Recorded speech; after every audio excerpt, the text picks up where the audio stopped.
Oi, pessoal, bem-vindos à aula de língua portuguesa.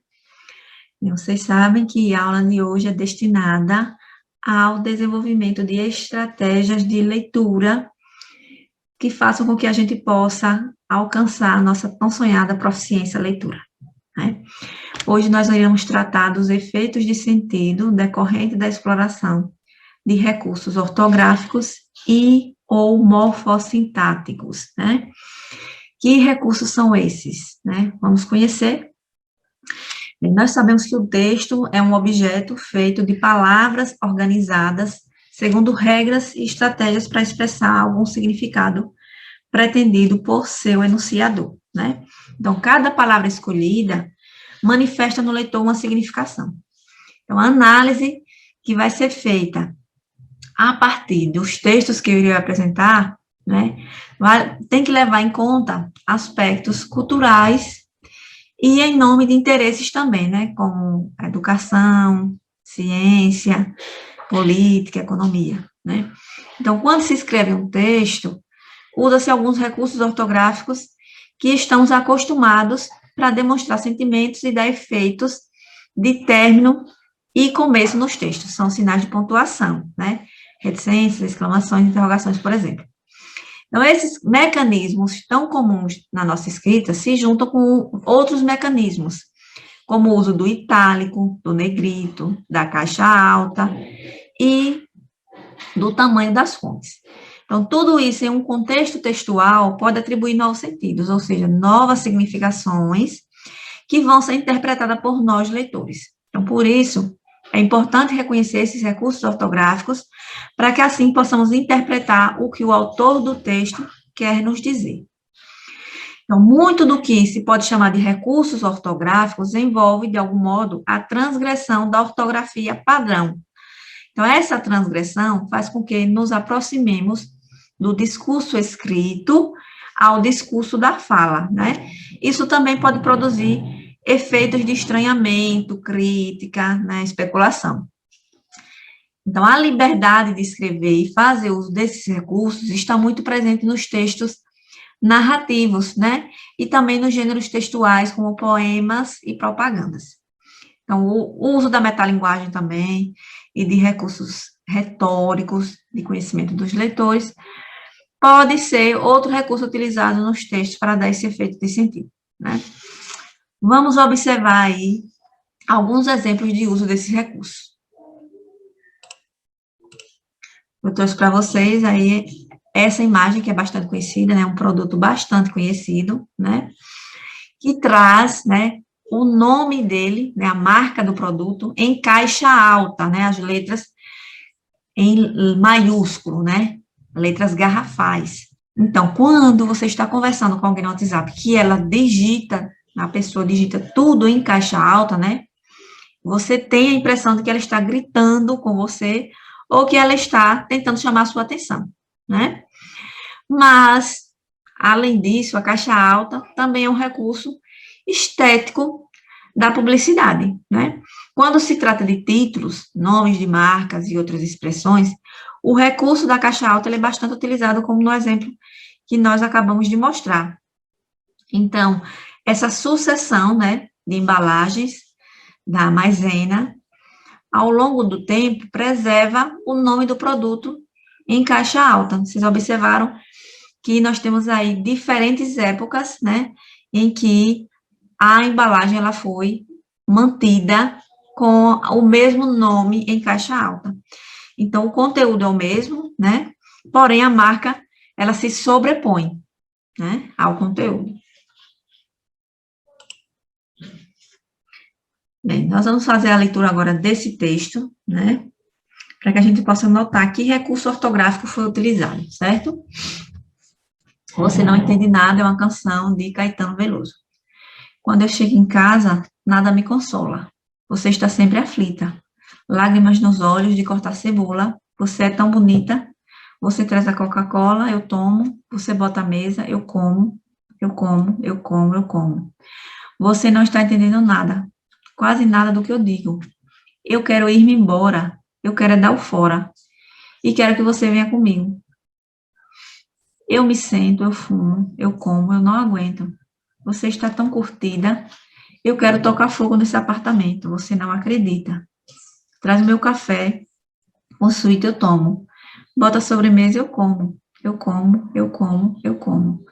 Você tem que saber que eu quero correr o mundo, correr perigo. Eu quero é ir-me embora.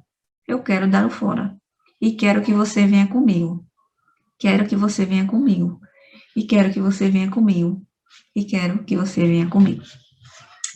Então, o texto, né, ele utilizou a estratégia da repetição lexical, né? A repetição sempre dessa estrutura, né? Do verbo querer, com o propósito de reforçar a expressão de um desejo, né? Então, muitas vezes, a ideia equivocada da repetição de palavras e expressões, né, é um recurso típico de textos produzidos na modalidade oral e indica a falta de maestria no uso da linguagem, né? No entanto, o uso da repetição é uma estratégia que pode promover múltiplos efeitos, por exemplo, topicalização, sequenciação textual, entre outros, e, como no caso aí, ênfase de uma ideia, né? Observem agora essa tira, né? Que recurso aí ortográfico foi utilizada? Bichinhos de jardim.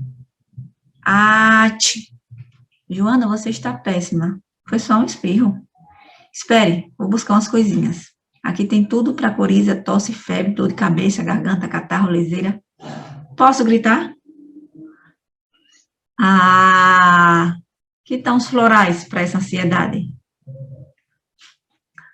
Vejam, né? A última fala, né, da Joaninha, ela expressa uma interjeição, né? Que é uma palavra variável que nós usamos para exprimir sentimentos súbitos, emoções, né? Ela está sempre presente em tirinhas, né? Que a gente pode ver em propagandas e também em textos narrativos, né? E são sempre seguidas de exclamação, né? São pequenas expressões como oh, cuidado, né? Atenção, ou até conjunto de palavras, como puxa vida, ora bolas, né? Então, quando ela utilizou essa expressão, né, no último quadro, né, ela sugeriu que ela está surpresa, né, com a atuação da colega, né, com o comportamento da colega, a atitude da colega. Vejamos agora como o discurso de algumas personalidades também fazem uso desses recursos, né, o caso do apresentador Silvio Santos, né, que ele desenvolveu um estilo de comunicação em que se utiliza sempre exclamações, né, interrogações, frases de efeitos, né, e bordões para animar o auditório. Então, quando nós vemos esses bordões, isso logo nos remete, né, à animação dos programas dele, né?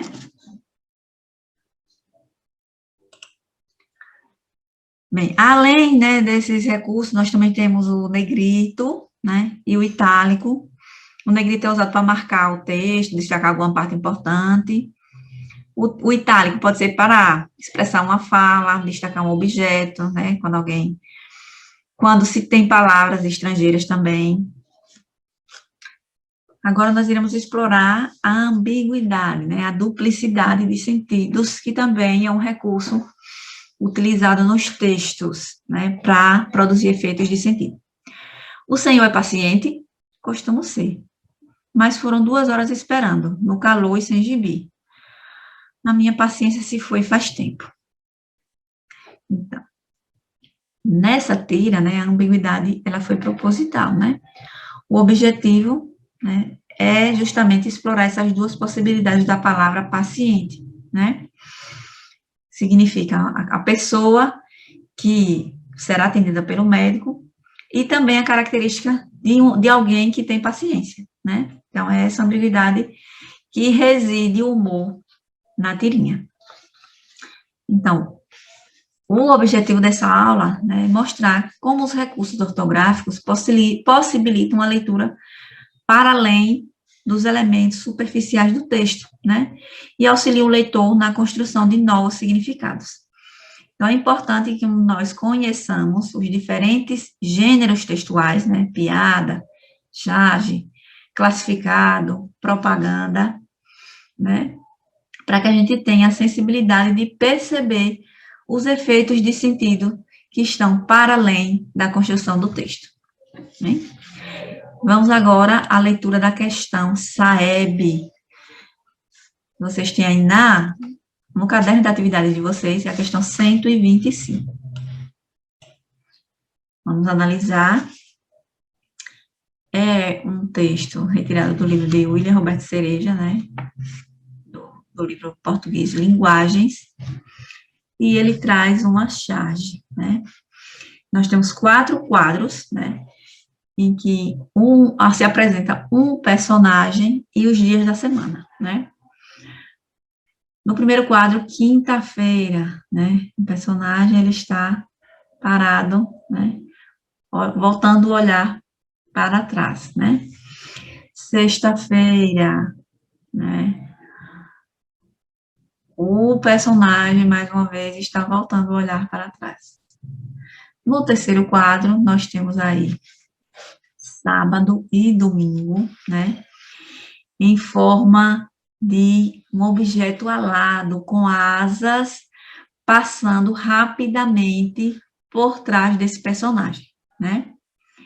E no último quadro nós temos a segunda-feira, novamente, passando, aliás, parada, né? Representando a morosidade desse dia, né?